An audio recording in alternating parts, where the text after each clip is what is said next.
Assalamualaikum warahmatullahi wabarakatuh. Nah, pagi ini aku mau sedikit sharing tentang salah satu manfaat membacakan buku pada anak.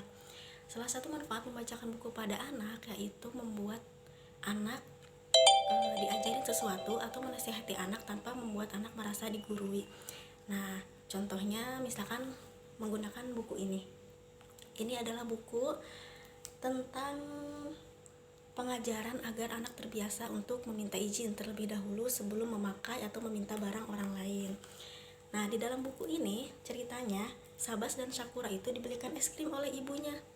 Mereka pun memakan es krim, namun saat memakan es krim, Sabas diajak main oleh teman-temannya. Kemudian dia simpan dulu tuh sisa es krimnya di kulkas.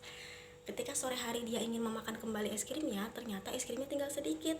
Akhirnya Sabas menanyakan dong, kemana es krimnya? Dan kemudian Abah bertanya pada Sakura, apakah Sakura yang memakan es krim Sabas? Sakura pun mengangguk. Nah, lalu Abah bertanya lagi, kenapa Sakura tidak meminta izin kepada abang gitu kan? Sakura dengan polos menjawab, kalau misalkan meminta izin dulu nanti dia diberi, katanya gitu. Nah, kemarin ketika anak-anak pengunjung RP datang pas hari Minggu itu, saya pun validasi dengan mereka. Kalau misalkan kalian minta pada kakaknya, suka dikasih atau enggak? Dan rata-rata mereka menjawab, enggak, katanya kan. Makanya mereka pun kadang ketika meminta atau mengambil sesuatu itu tidak meminta izin dulu kepada kakaknya. Jadi cerita ini tuh relate ya dengan keseharian yang memang bisa dialami oleh anak.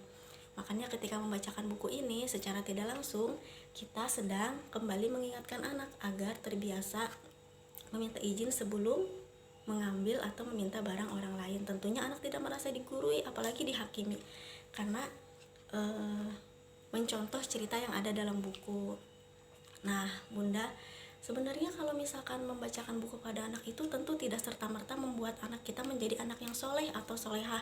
Misalkan dalam waktu 1 tahun, 2 tahun, anak menjadi yang benar-benar sesuai keinginan kita.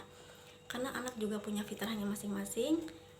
Cuman ketika kita berusaha untuk selalu membacakan buku yang baik kepada anak, otomatis kita sedang berusaha memberikan makanan yang baik untuk otak mereka dan untuk jiwa mereka.